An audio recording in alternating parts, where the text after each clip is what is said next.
Okay, here I am live, I do believe, and I think I got everything working. And when you come back live for the first time in the new year after being off a couple of weeks, there are some, let's say, things that are forgotten. And one of the things, as my intro was going, I said, "Do I have my right microphone?" And as far as I can tell, yeah, I am live right now. So I guess if I'm not, somebody's going to come on and say, "Hey, you're not being live right now." Anyway, hello, happy New Year, cheers, salute. Here we go. Yes, we are 10 days into the new year, and yes, I have not gone live for a while, because I was not in a position where I could go live, at least not for this show. And wow, my shirt is like, this is like really, really, I don't know if it's dark blue, light blue, or what have you, but it's different on this screen than what it actually is. And all the other colors look fine. As look over here at the flag, the red is fine. That's the right color red. The white is fine and the green is fine. Over here, the red, white, and blue, Old Glory. That's all fine. Back here, all these colors are fine. The colors in the picture is fine, but the blue just doesn't show up properly on here, and I don't know why. I guess that's just the way it goes. Anyway, thanks for being here. My name's Andrew. I am the face who runs the place. Popcorn and whiskey. The 2026 season is upon us, and here we go. The show tonight, as usual, I did not do a lot of prep work for it, but I did do a little bit. So some of the things we're going to talk about. This is what I'm real excited about. We'll talk about this later on. The 16 rules for dining every man should know, and I'll tell you about where I got that source from coming up. Also, we're going to talk about the stuff that's going on in Minnesota. Yes, we'll talk about that. We will talk about Florida. I just got back from Florida. We'll talk about that. And I may talk about the show numbers. And there's a reason for it. And we'll get into that. But before we get into all that, I just wanted to say hello. Welcome anybody who's watching this right now. And if you do, and I tell you what, I will open this up for some phone calls. Let me just go ahead and put this banner up here. If somebody wants to call my, there you go, 10-minute call line. I got that. I'll just go on for a few minutes. If you call 765-505-7348, I think I have this set up correctly. So if you do call that, you will be live on air. Just your voice. You're not going to be part of the video production of the show, but your voice will be on, just like a phone call is basically what it is. And I call it the 10-minute call line because we will only talk for 10 minutes. But I am the host, so we can make it go more or less, what have you. Whatever it's going to be at that point. And if at least I think I have it set up properly. If it is, great. If it's not, well, hey, we'll have to work on it. It's just that simple. A couple of new rules for the 2026 season is, man, just go with it. Go with the flow. Now, I guess that's not a new rule for popcorn and whiskey, but I think it should be a new rule for everybody else. And I feel like personally, and this is getting a little bit behind the scenes, a little bit behind the bat cave, a little bit. I want to simplify everything, make it more streamlined, make it less. I don't want to say less wide, more streamlined, more refined, more focused on individual things. The popcorn and whiskey brand, as of right now, it's going to stay like it is. It's not a money-making endeavor that I'm pursuing. It's more of a fun thing to do out there, and hopefully in the future, or hopefully it does garner me a few follows here and there. Because if you do watch this and you are on Facebook and you're seeing this now, please give me a follow. I really appreciate it. The following is going up slightly. So it's trending in the positive way, which is fine. I'm learning to do more and more with Facebook monetization. I'm learning to do more and more with YouTube monetization. And my Substack community is growing pretty good. If you don't know what Substack is, go over there and follow me. Just go to andrewpaletto.com, and it's everything is right there. You can go see it, and we can go from there. Okay, great. And if those who are watching now, if you're part of the 14-day reset challenge for the new year, thank you for being there. Yeah, you will be getting another email soon, so I appreciate that. More and more people are into that. Hello, Mike. Good evening, Mike. Hey, speaking of somebody who's in the 14-day challenge, Mike is doing it. And good evening, buddy. He's from Florida, which I just got back from Florida. Matter of fact, I was in the Southwest Florida. Cheers, Southwest Florida. Here you go. The weather was absolutely perfect, absolutely gorgeous. Loved being there. It's neat to see all the rebuilding from the past hurricanes 3-4 years ago, Hurricane Ian, then Milton, and so on and so forth. So all the rebuilding is good to see. All the I guess the differences between where I'm at now, the town I'm in now, which is Clinton, Indiana, if you didn't know, versus where I was in Englewood, Florida, huge differences. And I'm not just talking weather-wise. Size of the town, yeah, it's significantly different. Englewood is significantly bigger than I am. Hi, John, JD, I should say. Good evening, buddy.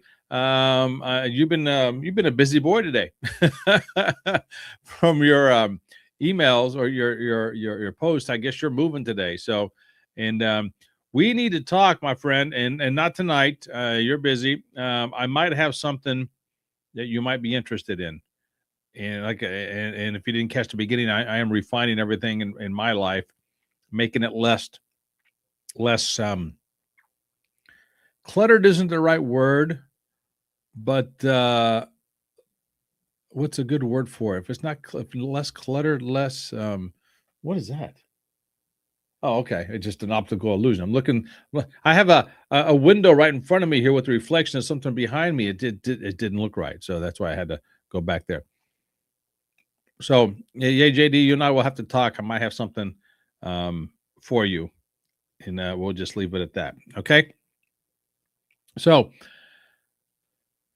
the Florida in general, at least the area I was in, seems a lot more laid back than it is around here where I live. And I'm not saying a positive or a negative one way or the other. If you're more the hustle and bustle type person, great. If you're not, that's great as well. I prefer not to be the hustle and bustle type person. I believe there are some places in Florida, as there is some places in Indiana, where it's all rush, get it done, rush, do this, do that, do that. I prefer not to do that, especially when I'm getting older. Older. Oh, speaking of which, here's something good. Let me see if I can find this or not. This is a quote that somebody told me. Okay, it's not here. Gosh darn it. I'll have to find it. I don't have it in front of me there, but it's a quote about when you're 18 versus when you're 50, which, yeah, there's a gazillion quotes out there for that, but gosh darn it, I'm not going to go looking for it because it's not fair for the audience, the people listening, or people watching, things of that sort. But a couple of things I did. Let me get back to the Florida thing. One of the big differences between Englewood, Florida, and Clinton, Indiana, that I saw, again, this is not a knock on anybody. That's just a way of life. That's just the way it is. The roads in Englewood, Florida, compared to Clinton, Indiana, the roads in Englewood were much, much, much, much better than they are around Clinton, Indiana. Don't know why that is, but it is. We have in Clinton, we have a lot of let's just say uneven streets. The streets could use some improvement. In Florida and Inglewood, very, very, very few streets had any kind of discrepancies to them. We'll just leave it at that. I'm trying to be politically correct. I'm not trying to bash anybody here. That's not how I want to go about um, comparing the two. I think in general, Clinton is friendlier. Maybe because it's smaller, maybe because more people know each other. But maybe Florida isn't the Inglewood isn't as friendly because there's a lot of strangers in there. But at the same time, it's what you make of it. And here's an example. And let me take a sip here. Here's an example. Yes, I did live in Inglewood for several years, for about 5 years or so, and it was a unique time in my life. I'm not getting into reasons why I was there and why I left and why I moved there and everything else. It's irrelevant. But one thing I realized when I was there, the girlfriend I had at the time, her and I on Saturdays and Sundays, we used to go out driving. We call it our Sunday drive, basically, where we would pick one direction and go. No plan, no anything. We just go. Whatever we found, we found. And some days we drive around, didn't find anything. And when I say find, I mean restaurants, fairs, activities, all right, things of that sort. Could have been just on the wrong roads, could have been on the right roads. But sometimes we drove around, didn't find anything. Other times we drove around and found all kinds of things. So one of the it's happened to us twice, I remember, and it was pretty cool, really. We showed up, we went to a restaurant, had something to eat and something to drink.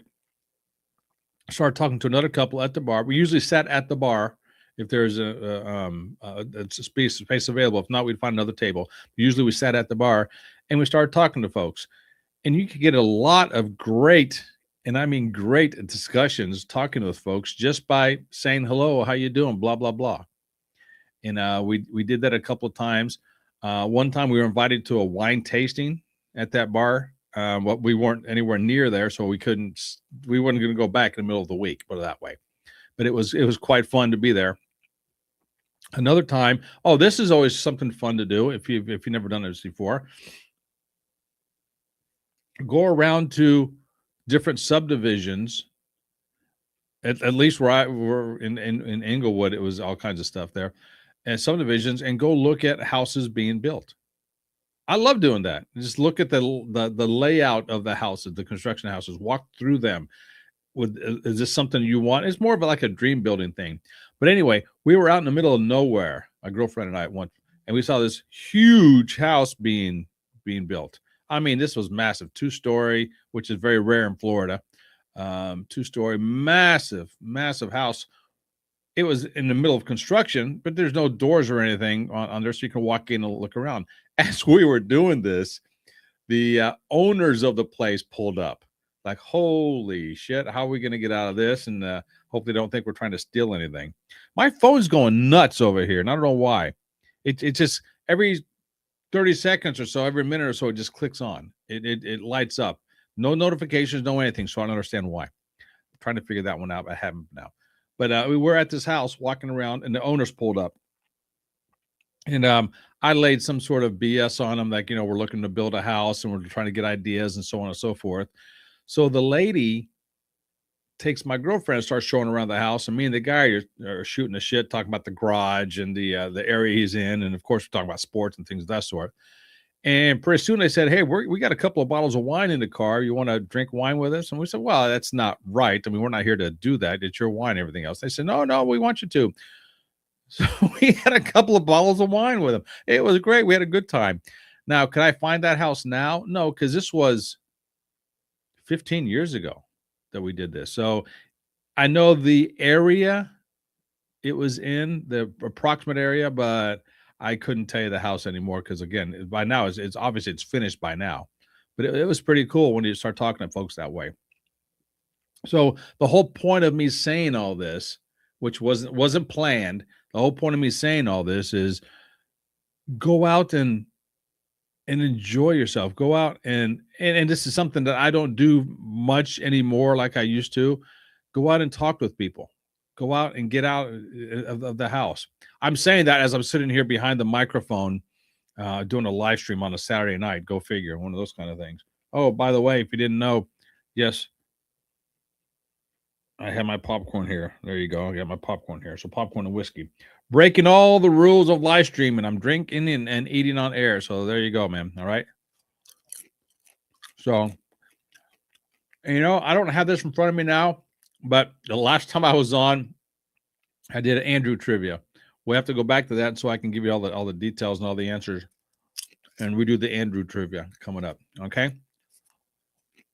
But let's talk about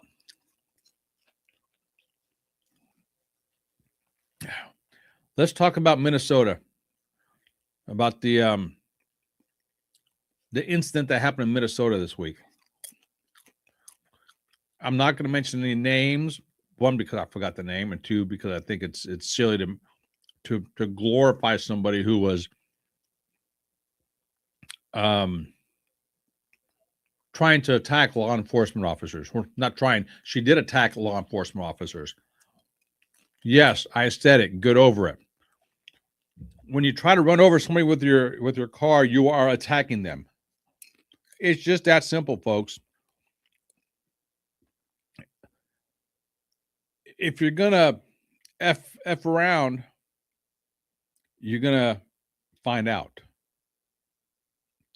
You want to know how to not get shot by a law enforcement officer? Don't be in a position to get shot, first of all, and two, listen to what they say. If you're obstructing justice, they have every right to, in my opinion, they have every right to make that obstruction go away. Okay? If you're in the way of something and you get asked to leave, and I don't, in my opinion, they don't have to be polite about it. No. Politeness goes out the window.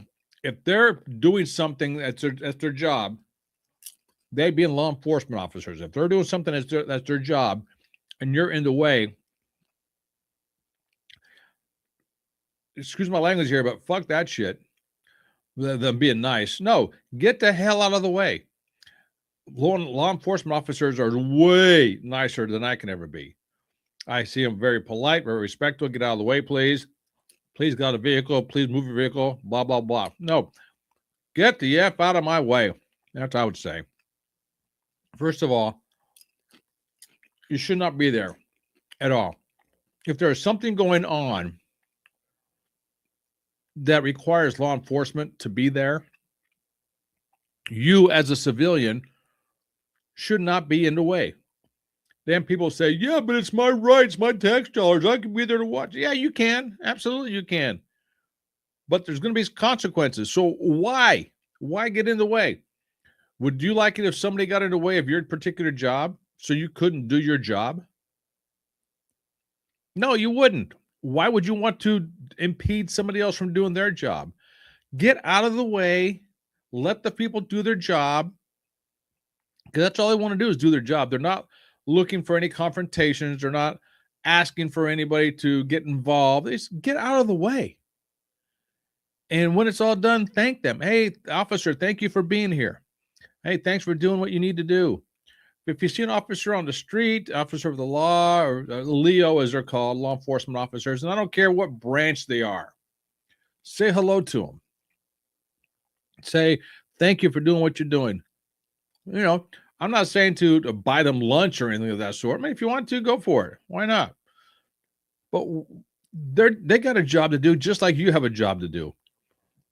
Your job may be protesting. Yes, people are getting paid to protest. And here's something. Hey, if you know of who is paying you to protest, let me know. I think that'd be a great side hustle. If someone wants to pay me to protest, let me know when I'm protesting. I'll go out there and say a few things. I'm not going to get in anybody's way. I'll protest. I'll hold up a sign. If you want to pay me to hold up a sign, sure. Why not? At this point in my life, yeah, I'll hold up a sign. If they're going to pay me to do so, but I'm not going to get in somebody's way from doing their job.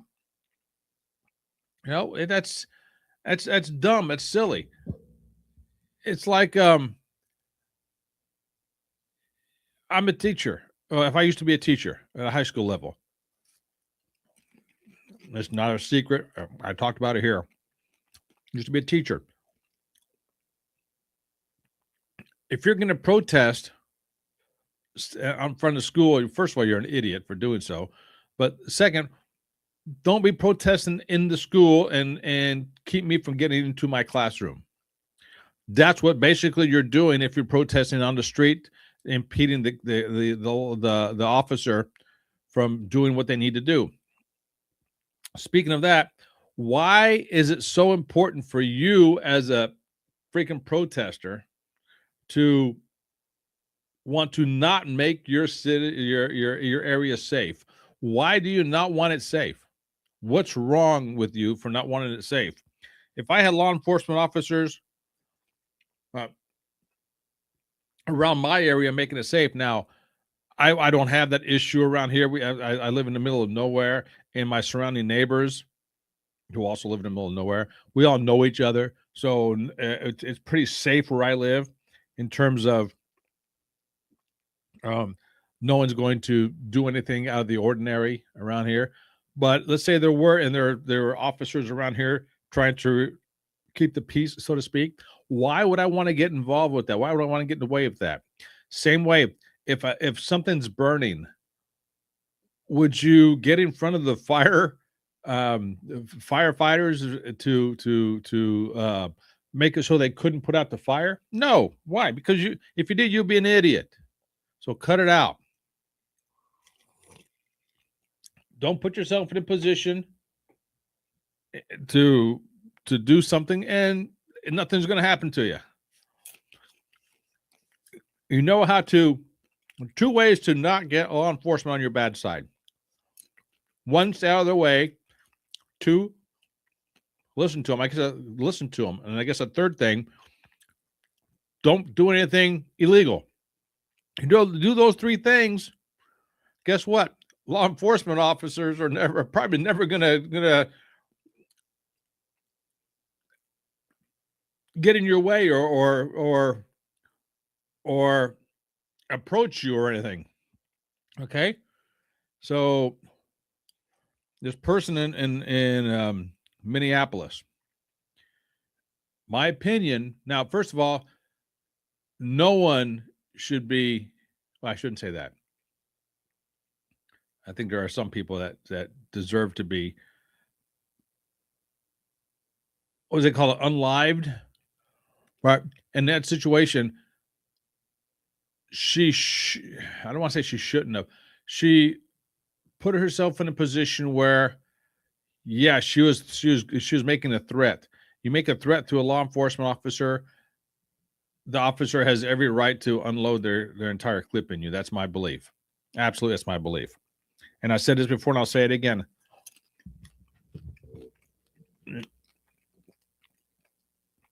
Several years ago, I think it was President Obama was in the White House. Somebody breached the front fence, jumped the fence, and started charging it to the White House. And I don't know all the particulars about it. I just remember it was on a story, and one of the guards or the military or whoever was guarding the White House shot this person. To me, and I guess the guard got reprimanded and something happened to him. No, somebody breaches the gate at the White House and charges the White House, and I don't care who's in office. I don't care if I voted for him. I don't care if I like him. It doesn't matter. They are the president of the United States. If somebody's going to charge the White House, and the only reason you're going to do that is to try to do bodily harm to somebody in the White House, guards should empty out their entire freaking clip on that person, and then that guard should get accommodations and medals and a pay raise or something. Yeah, it's just that simple. Unload the freaking clip. And if you don't know what that means, take your gun, shoot every bullet you can into that person charging. The more the merrier, I say. Okay. Same thing with law enforcement officers. Get out of their way. If you try to harm a law enforcement officer, especially when they're on duty, trying protecting you, getting the bad guys away from you. If you try to harm a law enforcement officer, yeah, empty your clip. Absolutely. And I, if you disagree with me, so be it. I'd love for you to come on and we'll chit chat about it. So we'll just leave it at that. Okay. All right. So what else is going on here? Talked about Florida. Talked about the Minneapolis thing going on. Oh, something else happened. Oh, I don't know why I just thought of this.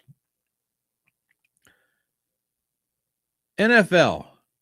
We have the playoffs going on right now. What's it called? Wild Card Weekend or something like that. I'm not a big NFL fan, but I do enjoy watching it in the background if it's on. But now you're getting like NASCAR, which just really pissed me off about NASCAR. I can't find it in the games. What stations are you on? Stick with the stations you're supposed to be on and leave it there. Once you start going to all these different streaming services and this place and that place, I don't know where the hell you are. I'm not going to go searching for you either. If I'm not going to buy any extra packages or things of that sort if I don't already have it. So it's like that. There's a game on right now, supposedly. I don't know where it is. I have no clue where this game is. It's as far as where it's being played and where to watch it. I have no clue. I just know it's not on regular television, so I don't know. And for those who don't know, I do not have cable. I have an antenna, which is great because the picture quality is so much clearer. Do I get as many programs? Well, depends how you look at it.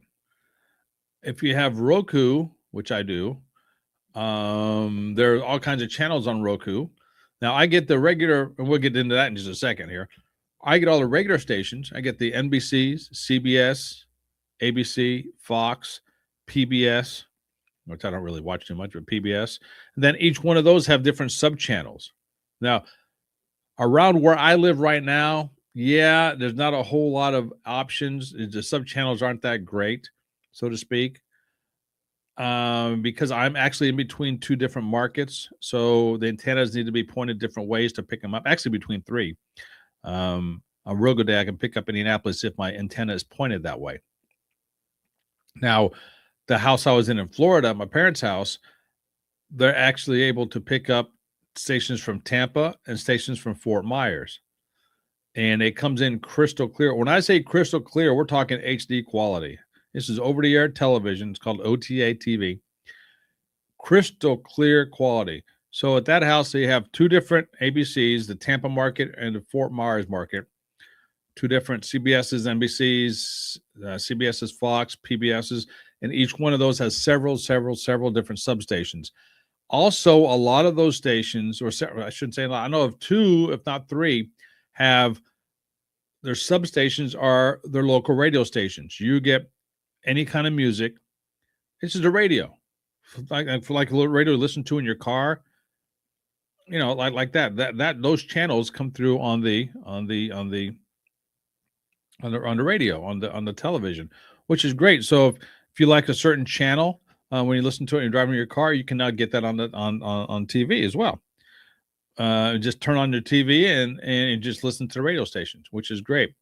The picture, I can't tell you how crystal clear the picture is on these things. If you're watching sports, it's unbelievable. If you're watching this regular television, even from the 70s and 80s television that we watch, the 90s, the 2000s, it was so crystal clear. Watching this stuff with the OTA antennas, it's great. And if you want to save $60 to $100 a month just on cable itself, that's the way to go.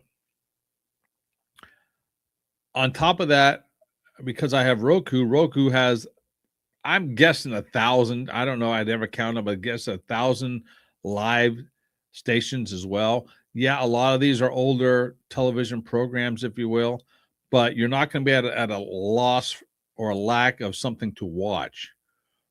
And there's no cost to you. You buy the TV and that's it. You have to have the internet provider, of course.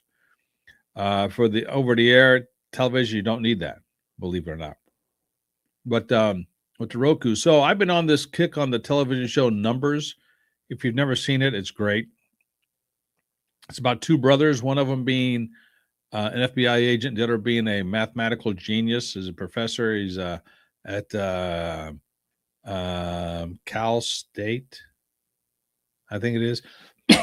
Anyway, he's a mathematics professor, but he helps solve crimes by using mathematical equations. It's pretty unique at the time. Now, probably if you've never seen it before, yeah, it'll be unique to you to see how it's gone. Now, I've seen most of these shows, and I love the character development in this. And several seasons, they had a few new characters added and a few new characters leaving, so on and so forth. Great show. Loved it. You know what? That reminds me. I think on a future episode of Popcorn and Whiskey, this one here, Popcorn and Whiskey, I might go through and list several of the television shows that I highly recommend to watch. Yeah, I think I'll do that. I'll do that coming up. And Numbers is definitely one of them. Okay, if you've never seen it before, love it. Okay, so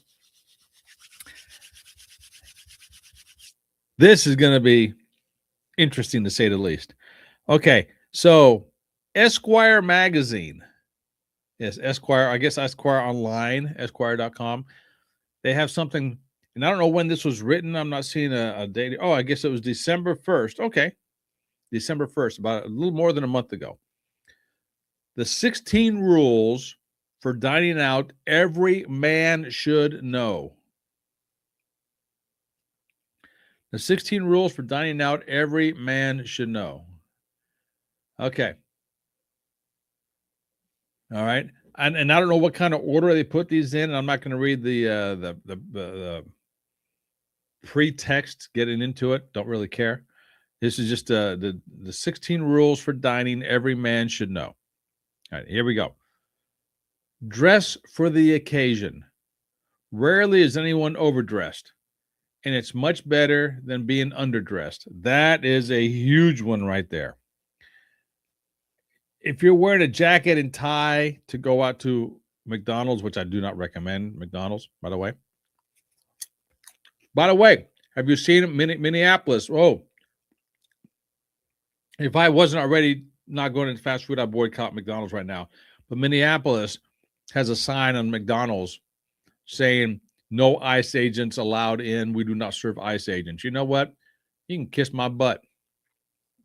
If they're not going to serve ICE agents, I don't want to be part of them anyway. So I'm glad I'm not going to McDonald's, but I want to pass that out there. So do not go to McDonald's. Simple as that. Okay. But anyway, dress for the occasion. Rarely is anybody overdressed. It is much better than being underdressed. You can always take off your tie, take off your jacket, and wear a shirt and nice slacks. And that's always going to be fine no matter where you go. But if you're wearing sweatpants and a hoodie, which we got to get away from that, folks. We got to get away from the sweatpants and the hoodies. If you are wearing that, some restaurants you should not go to. And you can't make that look any better. But Andrew, that's how I'm comfortable. Fine. Be a bum. Be disrespectful. Yes, I call it disrespectful. Okay. As I'm chewing on the microphone. All right. All right. Another one. Stand when somebody older than you comes to the table. This is a lost art. Shake your hand, introduce yourself if you don't know them. Yeah, you should stand and do that if you're able to stand. Okay, if you're able to stand to do that. It's always polite to do that. And when you shake somebody's hand, give it a firm handshake, which reminds me, oh, this is great. This is great. Coming back on a plane. from Florida to Indianapolis the other day. Actually, Punta Gorda to Indianapolis. Sitting beside me was a young man, and I found out after talking to him he was 43 years old. But it was him and his wife, and they have 3 little kids, all 7 and below. The oldest one was 7, and which was his son, who was. I had the window seat, and this gentleman had the middle seat, and his son had the other seat, and his wife was on the other aisle with their 2 daughters over there. He is the COO of some big company that has all kinds of apartments, and I think he said 7 or 8 different locations. One of them being Florida, Indianapolis, different states and things of that sort. Anyway, him and I were talking. Nice guy, nicest guy in the world. And his son was there, and I asked his son, and said, "Hello, what's your name?" And right away, the kid stood up. He says, "My name is whatever his name was. I don't remember his name. I mean, I do, but I'm not going to broadcast it because it's not right for me to do so." But he sticks out his hand, so I shake his hand, and he gave me a firm grip on the hand. He's 7 years old.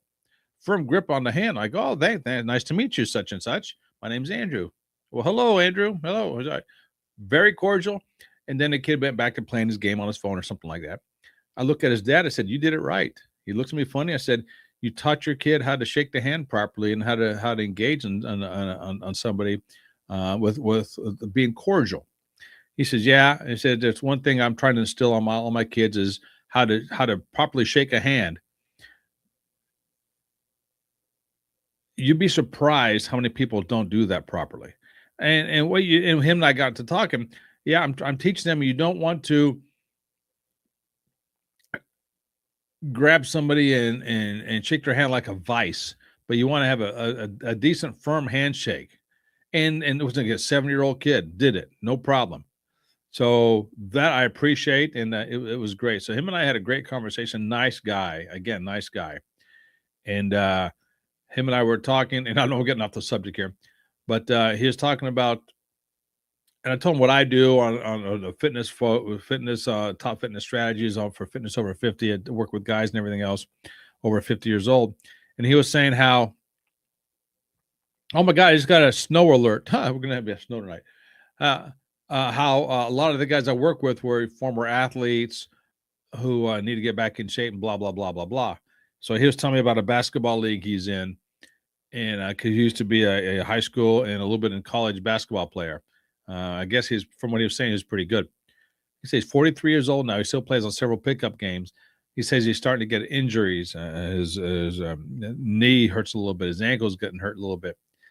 And I told him, I said, "I'm going to give you some unwanted advice from an older man. And I don't have kids or family, so I can't speak on that aspect. But I said, you have 3 kids here. Those kids are way more important than a freaking pickup basketball game at your age." I said, keep that in mind. If you want to go out and play and have fun, great. But to be ultra competitive to the extent where you're going to get hurt, it's not worth it. You have 3 young children here who need their father more than the guys at the pickup game need another basketball person. Keep that in mind. He looks at me and goes, "You know what? I never really thought of it that way." He said, "Thank you for that." I said, it's unwanted advice. You do with it what you want. But there you go. I said, the guys at the pickup games, big deal. These folks, these 3 young people here, they're going to need their father much more than a pickup basketball game needs another player. Keep that in mind. All right. Moving on. Next one, the 16 rules every man should know for, what was it? 16 rules every man should know for dining out. Stand when a woman leaves and returns to the table. That's a lost art. Not too many guys do that anymore. It's a lost art.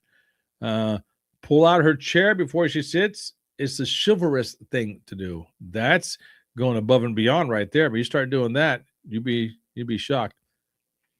Here's a big one. No phones at the table. You hear that? No phones at the table. Yes, I know all you millennials are cringing right now. Not that you're even watching me right now, but all you millennials are cringing. There's nothing worse than having a phone at the table. Especially if you're my age, for crying out loud, if you have a phone at the table when you're dining with other folks, you're a moron. Cut it out. Why bother going out if all you're going to do is look at your phone? That's basically telling the whole world you're an idiot. Cut it out. Yeah, I think I'll use it as a clip. Yeah. Yeah, if you pull out your phone at the dinner table when other people are around, you're an idiot. Especially if you're looking at your phone the whole time. Why bother? Stay at home. Why waste somebody else's time? All right. I'll go this far. If I'm out with you and you pull out your phone and start scrolling on your phone at the dinner table, I'm leaving. And I'll stiff you with the check. Especially if I'm there and I invited you and you want to pull out your phone. I don't care if it's for a date, friends, whatever. If I'm not important enough to override the phone, why am I even there? Why are you even there with me? Cut it out.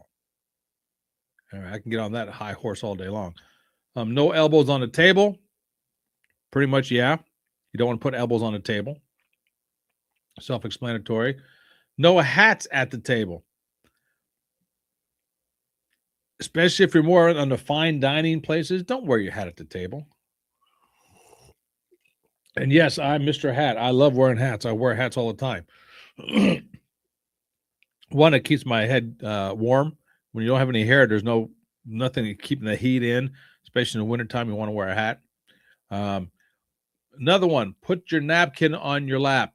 Do not put your napkin up here. It just looks silly. Put it on your lap. Put the napkin on your lap, not on the table. Put it on your lap. That just shows a little bit of class and respect. And for God's sakes, chew with your mouth closed. Don't do what I'm doing here. Here's an example. All right. Popcorn. Yes, I know I'm talking, so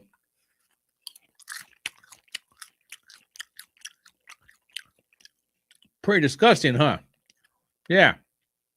I mean, it's bad enough I'm chewing while I'm on the microphone, but when you're at a dinner table, you don't want to chew with your mouth open. Cut it out. Act like an adult. All right.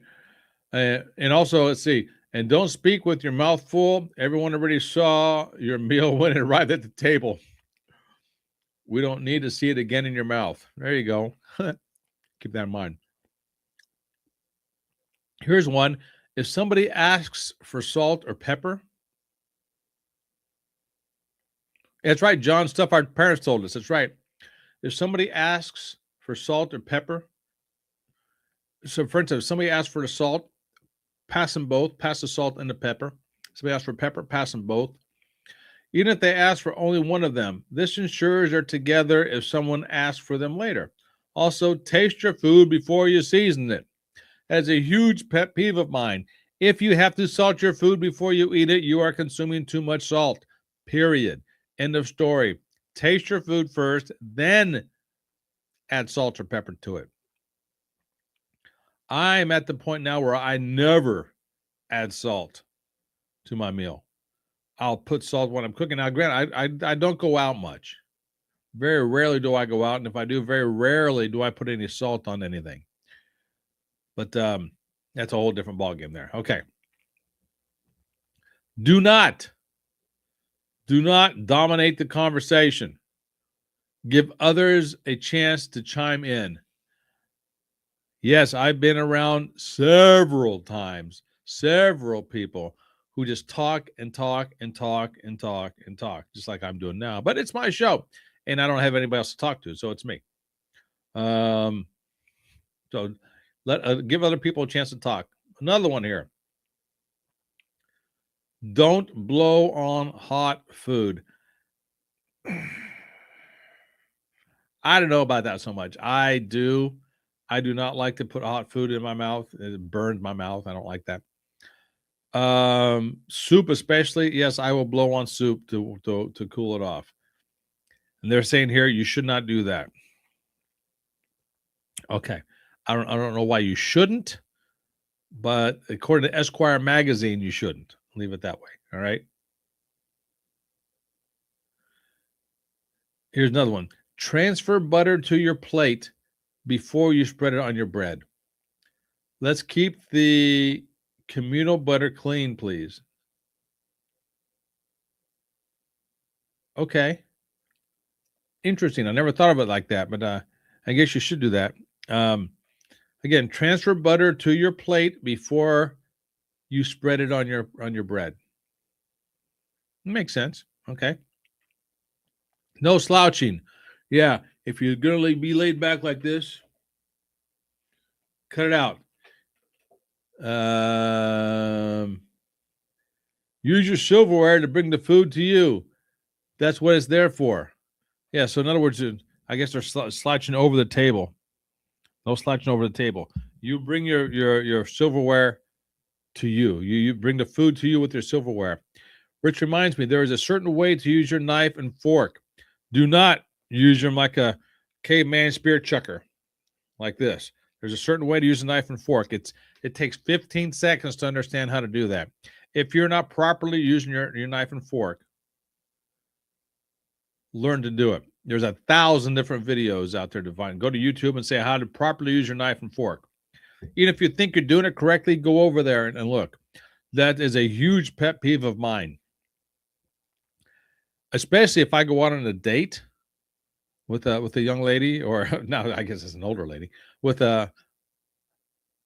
I go out with some broad, yeah, on a date, and she doesn't use her knife and fork respectfully, chances are she's not going to have a second date with me. I don't care how good it goes. I don't care what we do. If she is this age and does not know how to use a knife and fork properly, sorry. Yeah, John, caveman spear chucker, old high school cafeteria experience. That's right, absolutely. To this day, it just grosses me out when I see people doing that. You know what? Use your utensils properly. And again, if you're a parent, and John, you're a parent, you know this. If you haven't taught your children to do it properly, do it. And if you don't know if you're doing it properly or not, just go look at some YouTube videos to see. Again, the caveman spear chucker is not the way to hold it. And this is, and I did when I was teaching in high school, I did a whole class on this. It only took 15 seconds to teach, but the rest of the hour we talked about explaining why and things about it. And here's a interesting fact about that. I gave a plastic knife and fork to all the students in my classes. Asked them how they hold it at the dinner table. I said, no judgment here, just how you hold it. And there was one kid who was a freshman who you would think of all the kids in my classes, I would thought for certain he was a caveman spear chucker guy. But he was the one who knew how to hold it properly. Most of the others did not. I was shocked. I was like, wow, somebody taught him right. Where did he go wrong? You know, somebody taught him how to do this properly. The rest of his life, I mean, he's a troublemaker, belligerent, just one of those kind of kids that you didn't want to have in your classes. But he did that right. So somebody taught him something somewhere. So something went right there. All right. Which is the next thing. Know how to use your silverware. There you go. If there are multiple kinds, work your way from the outside, moving from smallest to largest with each course. All right, there you go. Your bread dish is at your left. Your glass is at your right. That's getting a little bit too on the hoity-toity side for me. Just be respectful. That's all I got to say is be respectful about it, okay? Here's one. And I read this earlier, like, I don't know if I've ever seen this before. I did this before. There's a certain way I do it, but I never thought of it this way. Use your silverware to signal to waitstaff whether you're done or just paused. Placing your utensils in a triangle pointing away from you signals a pause. Placing your utensils together on the plate, typically at 4 o'clock, signals you're done. 4 o'clock, what if you're using a digital watch? All right, there you go. What if you're using a digital watch? You don't know what 4 o'clock is. So I never knew it like that. I usually cross my fork and knife on the plate when I'm done. It signals I'm done. I didn't know you put it in a triangle type form or something like that. Okay. Also, if you know you're giving a toast, prepare something beforehand and always keep it brief. You don't want to go on and on and on with the toast. Give a nice toast. Don't do something that's going to embarrass somebody else. Unless you're with a group of guys and it's a whole different ball game, or a group of girls, whatever, different ball game. But when you're in a formal atmosphere, don't do anything that's going to disrespect or embarrass anybody. You don't want to do that. You want to be classy about it. Okay. So there you go. That was the 16 rules for dining out every man should know. It's from Esquire magazine, online, and published December 1st, 2025, or 2025. However, I don't know if it's proper to say 2025 or 2025. I guess because we always said like 17 something, 18 something, 19 something. Now it's 20 something. So it's 2025, 2025. I don't know.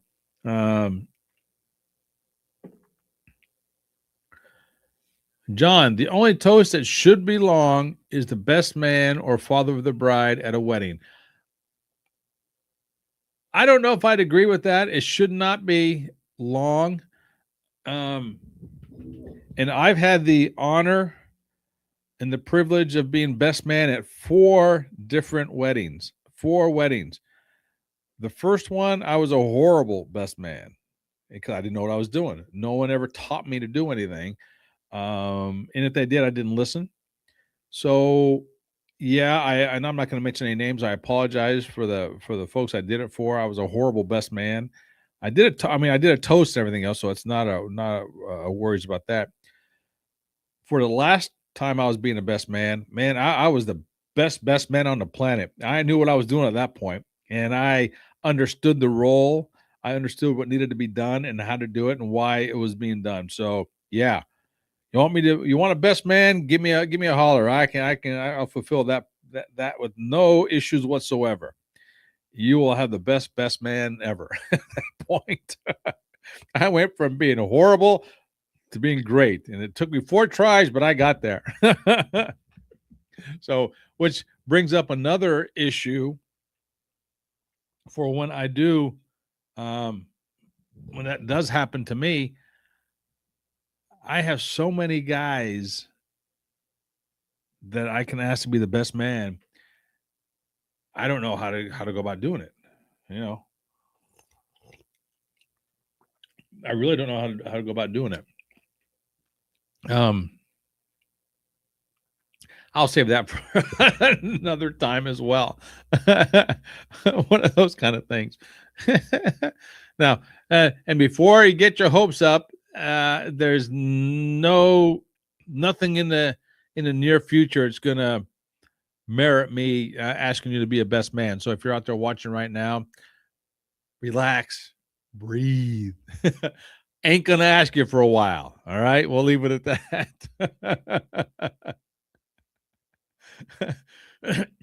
And I've already had several people tell me that they will be my best man once that ever happens.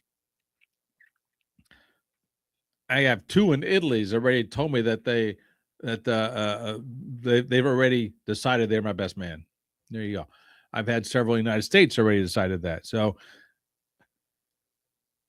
it puts a warm, fuzzy feeling inside of me knowing that there's people that feel that way towards me, which is great. But also puts me in a position where, okay, when the time comes, and yes, it will come. I am speaking into existence. Yes, it will come. How am I going to go about doing it? I don't even know how to go about doing it or why.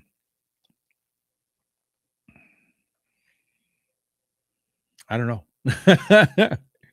I'm getting way off topic here. I don't know how I want to get. How do we even get into that topic? What's going on here, John? I'm going to blame you for that one, buddy. I'll blame you for that one if you're still watching. Oh man, the life that the life goes what we go through and everything else. Oh, get a little bit serious here. I've talked about this before, and it came up again today when I was thinking about it. John, no apologies. This is something that when I heard it last year for the first time, and other folks I'm sure heard it a lot throughout their lives, but I've never really, if I did hear it, I didn't think about it until I heard it or I read it or whatever it was, and it hit me so hard. I almost started bawling with this one because it was so.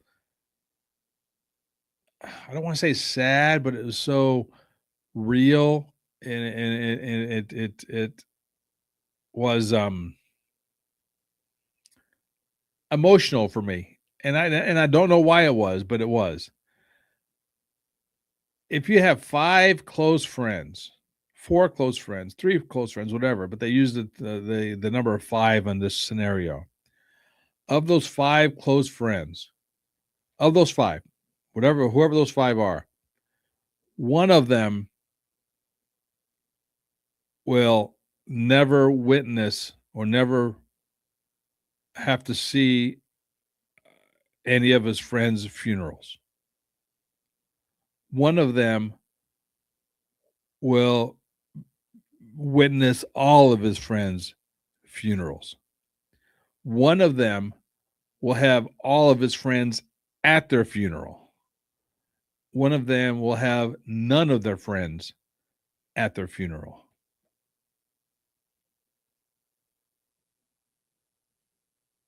I heard that and I read that.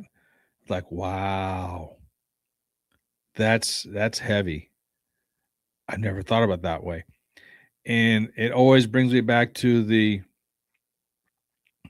show MASH, the television show MASH, which I'm a huge fan of the show MASH. I actually like the later MASHes with BJ instead of Trapper, Colonel Potter instead of Colonel Blake. I like the Potter and Blake era better than the Trapper and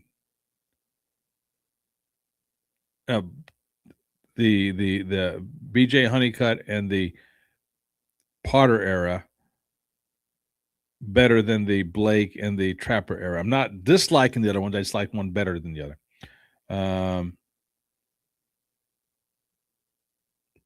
John says it's only heavy because we're going to more and more funerals as we are getting older. Maybe it is, John. It could be it.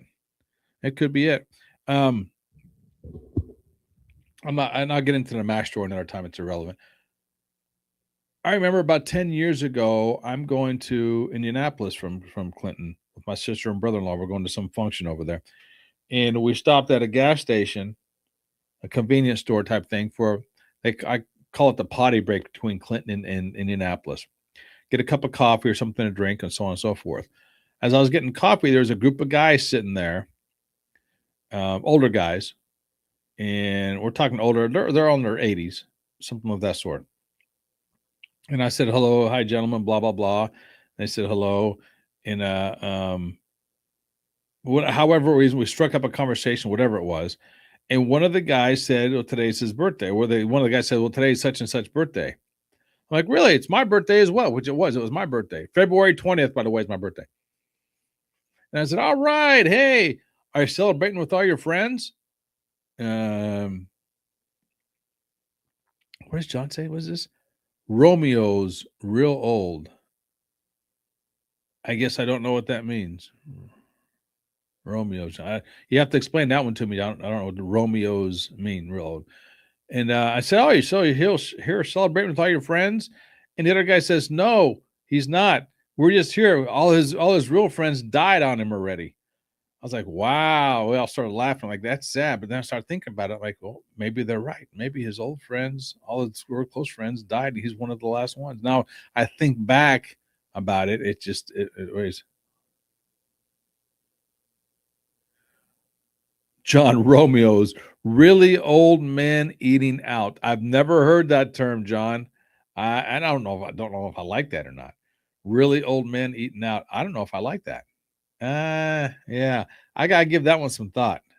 Romeo's. I'll have to drink to that. But anyway, this guy says, oh, his friend says, well, yeah, all of his friends died. He's the last one left. We're not his real friends. I was like, gee whiz.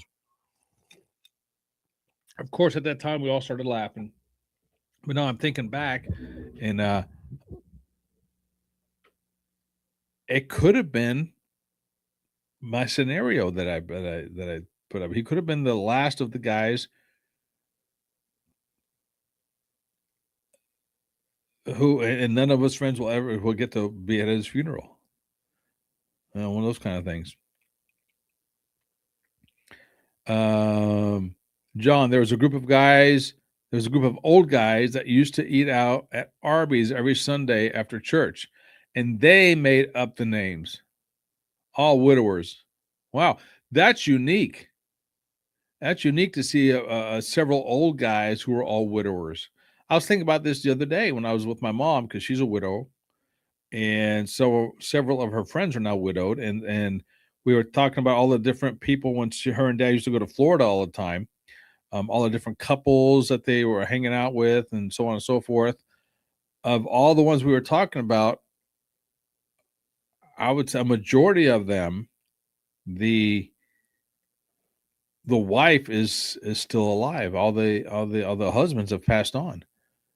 So when you say a group of guys who are widowers, it's a unique word, widowers.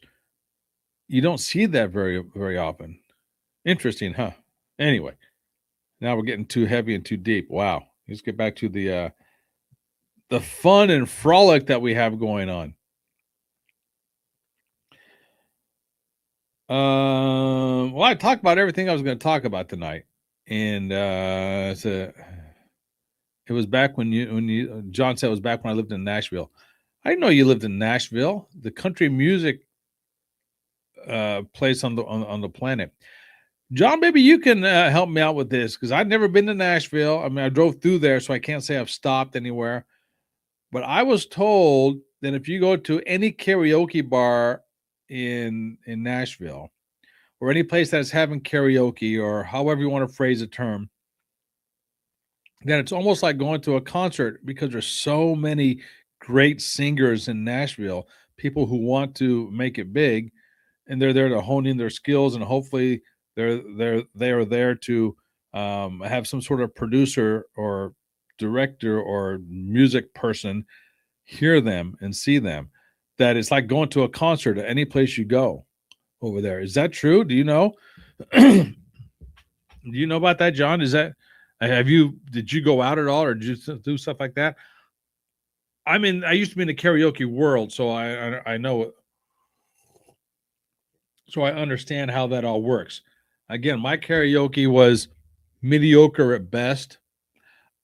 If I entered contests, chances are I wasn't going to win the contest, but I wasn't going to be the laughing stock of the contest either.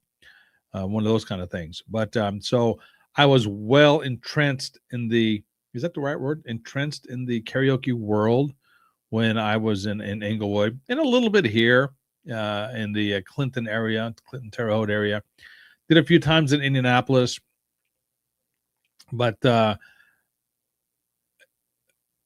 you needed to be part of the good old boys network, if you will, some of these places, as they didn't do what they call the rotations in the fair manner. But I won't get into that. That's a whole different ball game. One of those kind of things. Wow, we've talked about a whole lot tonight, didn't we? Yeah. So I think next week, what the plan is, I'm going to do the Andrew trivia and with the answers. And I'm going to get into television shows that I really like. And maybe we'll get into some